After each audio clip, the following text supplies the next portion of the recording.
We're at the Charlevoix Public Library in Charlevoix, Michigan, interviewing for the Veterans History Project, Louis McKenzie. And I am Judith Ivan, Assistant Adult Services Librarian, and the videographer is Rick Pierpont from Harbor Springs, Michigan. Wow. So, Louis, you're from the Air Force. You want to tell us, can you tell us a bit about how you got in the Air Force? I don't know. I just joined the service, and I joined out of Detroit. I was working down there, and they put you just. And we thought we went down to basic training in Florida, and when we one day they said, "Well, somebody's going to go to Colorado, and if you go to Colorado, you're going either to gunnery school or be in the Air Force." And I guess I got lucky. I got photography, went to photography, and learned it. I learned it at Colorado Springs.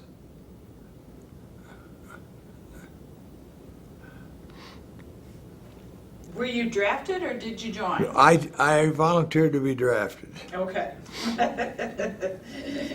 Well, there's a story behind that too. Well, let's hear it. Okay, when I was working in Detroit in 1942, and when you were in Charlevoix, when you got through high school, you either went to Detroit to work or you went to college. And I couldn't afford to go to college, so I went to work in Detroit. And when I got in, worked in a plant in Detroit, and I had a income tax, and they didn't take it out of you then. You got $400, and they said if you go into service, they'll cancel your any debts or income tax. So I said, well, boy, making $1.20 an hour. To get $400 was pretty. So I went into service, and I never regretted it one day. Well, that's great. I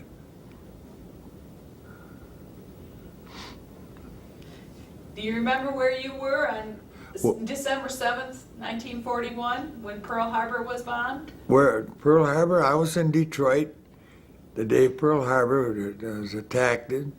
There was 4 of us from Charlevoix there at apartment, and we heard it on the radio. So then probably there was another, 4 or 5 months before you... Yeah, I didn't go in until March. March. Yeah. Okay. So that would have been about another 4 months later. Yeah. Yeah. Now, was that the only reason you went in, just to get rid of the income tax? Well, that was one of them at the time, but then we knew we were going to be drafted right away, because they were drafting everybody then around that time. And then I went, where I worked at the plant, the guy said, well, you didn't have to go, you could have waited. I said, no, I'm going to go and get it over with. I have to. But I was glad I went. There's 3, 4 of us. We worked at a plant. The guy that owned the plant had a cottage on the Belvedere here in Charlevoix. Oh. Howard McGregor. Okay. And so I went in, and I really never regretted anything that I ever done in the service. I learned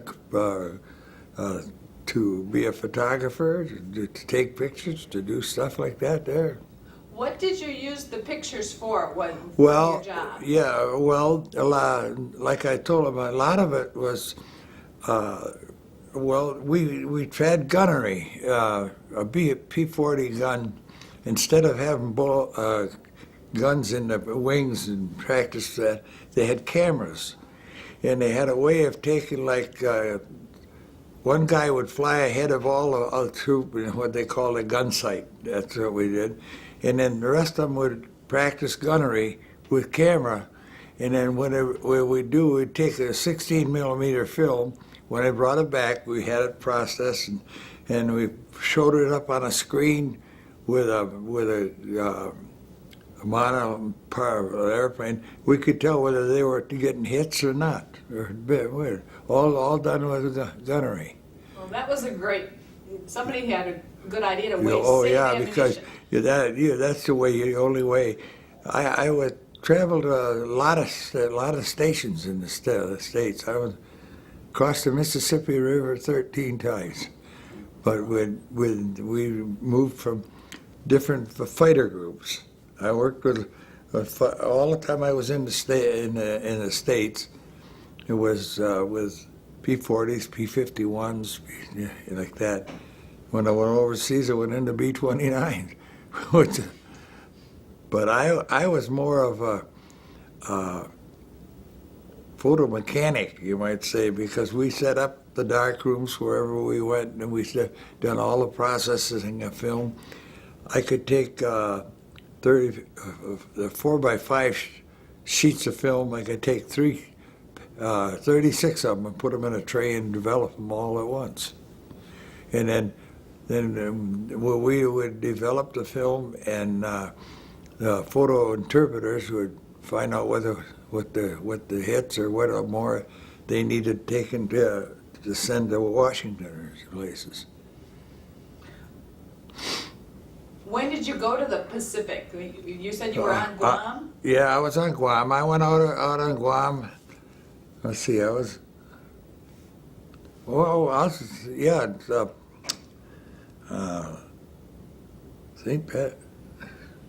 St. Patrick's Day. I think we sailed out of Seattle.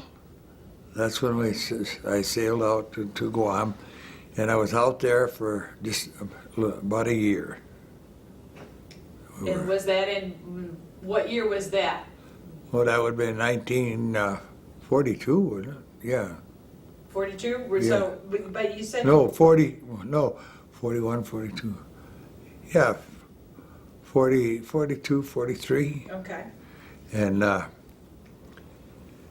on Guam, we was dumped out on a big place. They scattered, or they cleared the land, and they put us up in pup tents, and till the Seabees cleared it up so we could they built our barracks, and built a photo lab, and everything was done that way. And over on Guam, we done mostly always developing the films when they come back from a raid, because they mounted the cameras on radar scopes.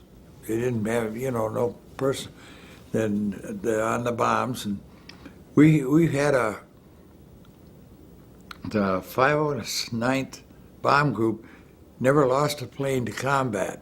Wow. We lost one plane out of landing, and that's where a buddy of mine and there, we said we went down and we got a parachute for $1, and we got on the B-24 and went up to Saipan and Tinian.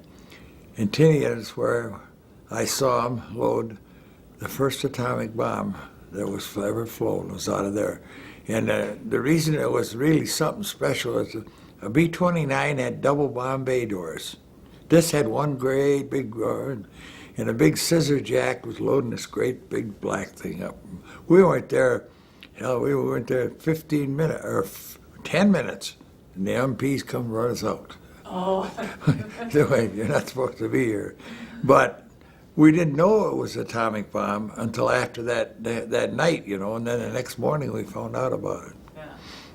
And then, Was that have been after it had been dropped? yeah, it was after it dropped, because we were going to stay all night on Tinian with a friend, and the next morning they broadcast that they had dropped an atomic bomb, and then we found out that was from planes. And all the planes that come out of Tinian were like specials. They were the first ones to drop this napalm, this stuff that they dropped then, and it ignited fires. They killed more people with napalm bombs than they did with atomic bomb, because they went in and just leveled houses, or whole areas and everything. killed a lot of people that way. But that one there, and then we got back to Guam, and I was very lucky that I had good friends in the orderly room, or I would have been AWOL in the time of war. Ooh, That was, how'd that happen? well, we didn't get back the next day. They have a report this morning, Ah. and I had some booze that I got from another friend of mine, and I give it to the orderly room crew, and they got marked me up and that, so we wouldn't get on a report, so we wouldn't be. But we then the second one went off a few days later. I guess it was when they tried the bomb. But that's what they did. They loaded this big. The same plane dropped the both of them. Have to, as far as I can figure out. You know, but the B-29s flew over Japan and places like that. They'd only fly every third or fourth day. They couldn't fly like 2 days in a row or anything, because you couldn't get them service and get them all ready to go and everything. Yeah, well, there was long flights. They were really long. Oh, 18 hours was over there and back. Yeah. We had a fellow that got he applied for Purple Heart because he fell out of a bunk they had on them and hit his back on a beam and something, and he was laid up real bad. He applied for Purple Heart for that. I don't know whether he ever got it or not. So were you on any of the aircraft carriers? No, I never could fly. I never flew any of them. They flew the regular one, but we'd take in service. We'd go down to the planes right away when they come in and pick up their film, and take them up and then get them processed. And we'd develop all these pictures of the bombs, what they did, and then they'd pick out maybe 3 or 4, and they'd start printing them, and they'd print 150 probably of each one, and they'd send them all over wherever they're supposed to go. So were these actually the bombs going off as a... Yeah, most of it was destructive. I have at home, I think it's probably 8 or 10 of them, of all the spots that our outfit dropped before they dropped it. Recon, and then they marked it's marked in lines, and then I got them after they dropped them, so that you can see that they could drop them within. None of them was very much out of a line what they had. Their bomb runs was mostly oil refineries, coal liquidation plants, and stuff like that there. I got pictures of all them from that we got in a pad. So how big was the outfit that you were with? How many other people were working with you? Oh, we were a big outfit. We were on let's see, Northwest Field on Guam. There was quite an outfit. There must have been. And another thing that happened over there that I like to mention, a boy named John Swanson was born and raised right in the middle where the airport is in Charlevoix now. His sisters and them are all, he's got a sister that lives there yet. And doesn't live right there, but lives in Charlevoix. He was on Saipan, and he got transferred down, and we got a flight, and he flew down to Guam, and him and I, where we had all our lives had lived right next to each other, had Christmas dinner in 1945 together on Guam. On Guam, yeah. That's a small world for that to happen. Sure was. Because I was thinking with all of the folks that we talked to. There was probably, I think there's probably 6 photo outfits right there, was all together, a whole bunch of us and everything. We built a photo lab from moonlight requisition, they called it. The engineers helped us. We put 4 or 5 Quonset huts together. We put 2 each way and 1 across in the middle, and put them up on a 4-foot wall. Everything that we put on it in that place to build it, we got from somewhere around Guam, either at night or daytime, whenever they could get it. So did you get out of the base much? Did you see people on Guam, or? Oh yeah, I had some very good friends on Guam. I had dinner down there several times, and it was very interesting there. They invite you down for dinner, and the family that they were all up on these tents, those platforms, built up, and they invite their sisters and brothers and over to do all the cooking, all the cleaning, everything like that there, and they're just your host. And I thought I'd like to have my food cooked a little more than what they did, but that's all right. We enjoyed it. Me and another guy, we spent a lot of time. Every minute we got out on the highway. We were on the northwest end of the island, way out. And you got out there, and there's gravel trucks or other trucks or bomb trucks that would haul bombs out to a bomb field. Give us a ride, hitchhike a ride down. I had a friend that, this kind of guy, truck 14 it was. He was from Detroit, and he had a great big truck. I think the steering wheel went almost right straight down, one of them great big ones. He'd stop and pick me up, and he'd laugh. He thought it was really funny. I'm trying to get up into the cab, and he was from Detroit, and he had the Detroit newspaper always on there. They were green then, and I got all of. That's how I kept using them. And when I left, when I had 2 good friends that were Japanese prisoners of war, and I would still. Well, today you would say, "Gosh, I'd like to ever find out what happened to them," but they were. I had a little portable radio, and Detroit played the World Series, wasn't it? 40 back then, and when I got through it, where did I get that? I get that from a guy in the Navy, and then I left it for one of the Japanese because they would come out to your area where you bunked, and they would clean up everything, just spot us. And this one guy was a movie producer, and the other guy was a high school principal. That really, and I give it to them when I left come home. They like to listen to Japanese broadcasts. So did Guam have a Japanese prisoner of war camp? Oh yeah, we had. There was a whole bunch of them on there. These guys, the war was over with, and they, or not the war. The battle of Guam. These guys were in the jungle, and they was in there for 2-3 months before they found a newspaper or a magazine that showed a picture of Roosevelt and them guys in Europe saying the war is over with, And that's how come they come out of the jungle at night or any time to get. They were really hard up for food and clothes. You didn't dare wash your. Well, first we got there, the guy washed his pants and stuff, hung them on the line. Next morning, couldn't find them. And that's the only thing they wanted was something to wear.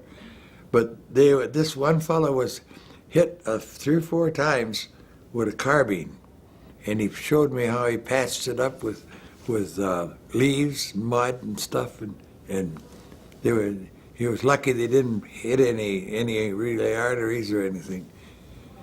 But it was real interesting, You got to know the Japanese pretty good, and they were just like anybody else. They were just led by their commanders that had to do it. Yeah. So when did you come home? In 46. 46. So you were there in Guam till 46? Yeah, I stayed I was right on Guam, and I come home, and in those days, the colored people and white people, we were still separated a little bit, And I'll never forget that when I got on a boat to come home out of L.A., not out of Guam, on the boat to get to L.A., the whole of the boat where all the bunks are, there was about 2/3 was colored. And, you acted really funny. And then I thought, well, what's the matter with me? There's nothing wrong. We're all the same. It first time, coming from not living in Detroit all my life, like some of the people did. Right. But it was quite a trip. And like I said afterwards, I'd like to do it again, but I would never want to go overseas. And it would be nice. There's a fella in Petoskey that is Guamanian. He was from Guam, and his wife was I think she was a nurse or something, an aide. And I had a lot of pictures of Guam, and I that's another thing that I did. I took a lot of pictures when I was over there and everything, kept them all and all that. And this guy from Petoskey, his son was a Coke man around here for a long time. And he ran a 7-Eleven store the last time he was around. His dad was right from there, and he told me, he says, it was a beautiful place, but you wouldn't want to go back now. It's all high rises, and everybody's going to go and raise money. But this guy here, I had a flag box. I'm dealing flags. And I had it full, chock full. And my son, David, was stationed out in Colorado Springs, and he had 2 girls, a guy and 2 girls. He was a dental tech. David was, and they were from Guam. And they were going home, and they wanted to know if I had any pictures could show them, take them back.